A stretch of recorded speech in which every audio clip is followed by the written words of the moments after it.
अस्सलाम वालेकुम दोस्तों, मैं हाँ तुहाडा अपना हकीम अहमद नईम अरशद ते मेरे नाल इस वेले मौजूद ने गुजरांवाले तो जनाब मकसूद साहब।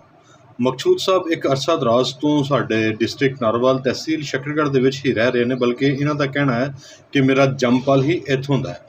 मकसूद साहब की करदे ने जनाब कि गली गली महल्ले महल्ले पिंड पिंड जाके ते बंसरी वजांदे ने ते नाल तमाशा करदे ने ते नाल अपना जो भी है सिस्टम अपना चलांदे ने घर दा। ते उन्हां दे नाल कुछ गल्लां बातां कीतियां ने और स्पैशली उन्हां ने ये गुजारिश कीती सी कि मेरियां कुछ गल्लां ने, मेरा एक पैगाम है जिहड़ा पब्लिक तक पहुंचा दित्ता जावे ते तुसीं डायरैक्ट मकसूद साहब दे नाल कुछ गल्लां जिहड़ियां ने उन्हां दियां सुन लवो ते थोड़ी जी उन्हां दी बांसरी भी सुन लवो ते उन्हां नूं ते उन्हां दे नाल जिहड़ा एक रब दा एक होर जी उन्हां दे नाल जुड़िया होया है उहदा ख्याल करना। बहुत शुक्रिया। मैनू इजाज़त दिओ ते मकसूद साहब तुहाडे नाल मौजूद ने, इन्हां दियां गल्लां सुनो। बहुत शुक्रिया। हाँ जी, अस्सलाम वालेकुम। वालेकुम सलाम जी। की हाल है भाई? ठीक हो? राजी हो? अल्हम्दुलिल्लाह। तुहाडा की नाम, पूरा नाम की है तुहाडा? मकसूद अहमद। मकसूद अहमद। दूसरा जिहड़ा नाम दस रहे तुसीं? अब्दुल शहूद? अब्दुल सऊद। सऊद साहब, ठीक हो गया सी। ते सऊद साहब केड़ा इलाका अपना तुहाडा? मेरा इलाका गुजरांवाला जी। गुजरांवाला, ठीक हो गया, ठीक हो गया। ते किन्नी देर तो तुहाडे इत्थे जिला नारोवाल च तुसीं कर रहे हो कम्म? सरकार मैनू अरसा ही गुजर गया, पैदाइश भी मेरी इत्थों दी ही अच्छा ते रिहा भी मैं इत्थे ही शुरू तो इस इलाके तुहाडे च। अच्छा, इत्थे ही रहे हो। हाँ जी। अच्छा, ए नाल तुहाडे जिहड़ा एक रब दा जी है हाँ जी। हैं, हाँ जी। कदी तुहाडा दिल कीता होए कि इनू तुसीं अपना याद करो। आज़ाद करो, या इहदा जिहड़ा असल इहदा घर है जंगल है, या ये मरी अल्लों आया किते या नथिया गली तो है किते भी है, इनू उत्थे पहुँचाने नूं कदी दिल कीता कि इनू आज़ाद करता जाए? सरकार इनू हुण किते छड्डीए ना हाँ। ते इन्हें जंगल च नहीं रहना, अच्छा। क्योंकि ये बचपन तो ही रहा है कोल। जे इनू आज़ाद किया ना हाँ। तो इन्हें महल्ले या गलियां च आना है, उत्थे इनू मार दिता जाएगा कोई।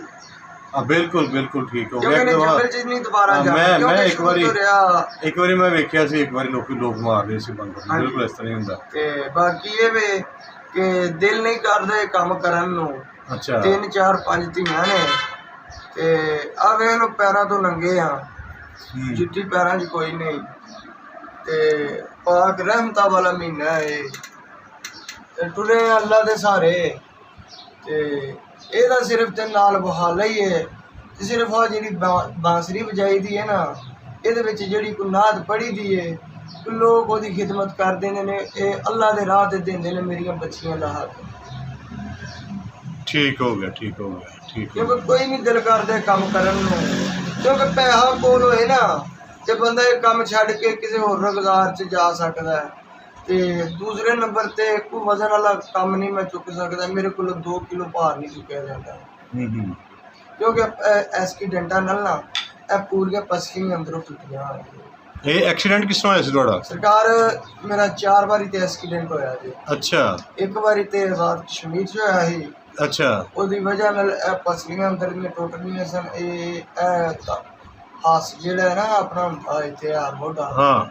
ਇਹ ਵੀ ਅੰਦਰੋਂ ਆਪਣੀ ਜਗ੍ਹਾ ਤੋਂ ਉਖੜ ਗਿਆ ਹੋਇਆ। अच्छा। ਤੇ ਦੂਸਰੇ ਨੰਬਰ ਤੇ ਆ ਗੁੱਟ ਜਿਹੜੇ ਨੇ ਇਹ 2 ਕਿਲੋ ਵਜ਼ਨ ਚੁੱਕਣ ਨਾਲ ਨਾ ਤੇ ਇਹ ਦੁਖਦੇ ਨੇ, ਕਿਉਂਕਿ ਇਹ ਵੀ ਅੰਦਰੋਂ ਟੁੱਟੇ ਨੇ, ਕਰੈਕ ਨੇ।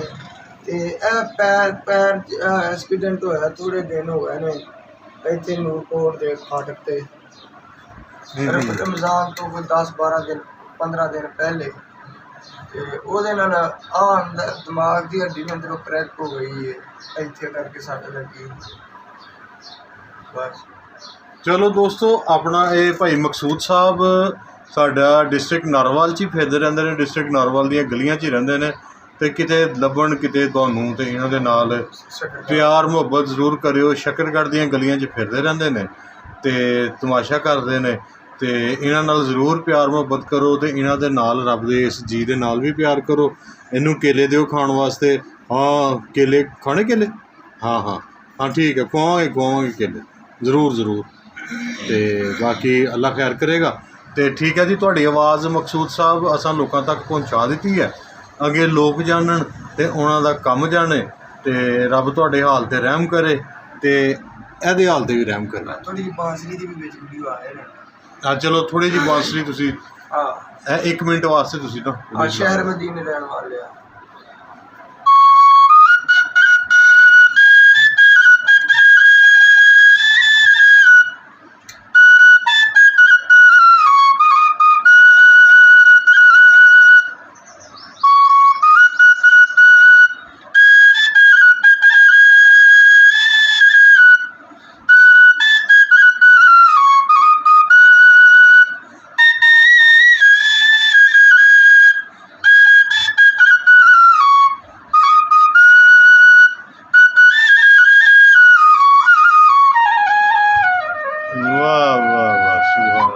ਜੀ ਦੋਸਤੋ, ਤੁਸੀਂ ਮਕਸੂਦ ਸਾਹਿਬ ਦੀਆਂ ਗੱਲਾਂ ਬਾਤਾਂ ਸੁਣੀਆਂ, ਬਾਂਸਰੀ ਵੀ ਸੁਣੀ ਤੇ ਮਕਸੂਦ ਸਾਹਿਬ ਦੀ ਮਾਲੀ ਹਾਲਤ ਵੇਖ ਕੇ ਜਿਹੜਾ ਦੁੱਖ ਤੇ ਹੋਇਆ, ਮੈਨੂੰ ਵੀ ਹੋਇਆ, ਤੁਹਾਨੂੰ ਵੀ ਜ਼ਰੂਰ ਹੋਇਆ ਹੋਵੇਗਾ, ਲੇਕਿਨ ਉਸ ਤੋਂ ਜ਼ਿਆਦਾ ਦੁੱਖ ਮੈਨੂੰ ਇਸ ਬਾਂਤਰਲ ਵੇਖ ਕੇ ਹੋ ਰਿਹਾ ਕਿ ਜਿਹੜਾ ਪਤਾ ਨਹੀਂ ਕਿਹੜੇ ਜਨਾਬ ਜੰਗਲਾਤ ਦਾ ਰਹਿਣ ਵਾਲਾ ਹੋਏਗਾ ਤੇ ਕਿਹੜਾ ਇਹਦਾ ਮਾਹੌਲ ਹੋਏਗਾ ਤੇ ਕਿੱਥੇ ਆ ਕੇ ਵਿਚਾਰਾ ਫਸ ਗਿਆ, ਇਨਸਾਨਾਂ ਦੇ ਵਿੱਚ ਫਸ ਗਿਆ ਆ ਕੇ।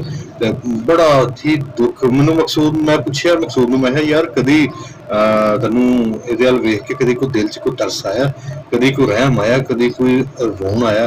ਕਹਿੰਦਾ ਸਾਡਾ ਇਹ ਜੱਦੀ ਪੁਸ਼ਤੀ ਇਹਦਾ ਜਿਹੜਾ ਨਾ ਉਹ ਹੁੰਦਾ ਹੈ, ਕੰਮ ਹੁੰਦਾ ਹੈ।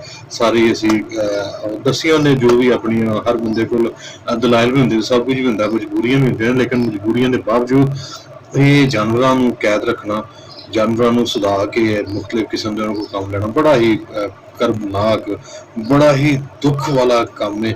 ਤੇ ਅੱਲਾ ਕਰੇ ਮਕਸੂਦ ਨੂੰ ਕੋਈ ਚੰਗਾ ਰੋਜ਼ਗਾਰ ਲੱਭ ਜਾਵੇ ਤੇ ਅੱਗੋਂ ਇਹਦੀਆਂ ਬੱਚੀਆਂ ਨੇ ਉਹ ਪੜ੍ਹ ਲਿਖ ਜਾਣ ਕਿਸੇ ਨਾ ਕਿਸੇ ਤਰੀਕੇ। ਇਹਦਾ ਕੋਈ ਬੱਚਾ ਹੈ ਤੇ ਉਹ ਵੀ ਕੋਈ ਜਿਹੜਾ ਨਾ ਕੋਈ ਪੜ੍ਹ ਲਿਖ ਜਾਵੇ ਜਾਂ ਕੋਈ ਕਾਰੋਬਾਰ ਕਰ ਲਵੇ ਤੇ ਉਹਨੂੰ ਅੱਗੋਂ ਜਨਾਬ ਜਾਨਵਰਾਂ ਨੂੰ ਕੈਦ ਕਰਕੇ ਸਦਾ ਕੇ ਤੇ ਗਲੀ ਗਲੀ ਤਮਾਸ਼ੇ ਕਰਨ ਦੀ ਲੋੜ ਨਾ ਪਵੇ। ਬਹੁਤ ਸ਼ੁਕਰੀਆ ਇੱਕ ਵਾਰੀ ਫਿਰ ਤੁਹਾਡੇ ਸਾਰਿਆਂ ਤੁਸੀਂ ਨਾਲ ਜੁੜੇ ਰਹੇ ਤੇ ਭਾਈ ਮਕਸੂਦ ਨਾਲ ਤੁਆਵਨ ਜ਼ਰੂਰ ਕਰੀ। ਜਿਉਂਦੇ ਵਾਸਤੇ ਰਹੋ।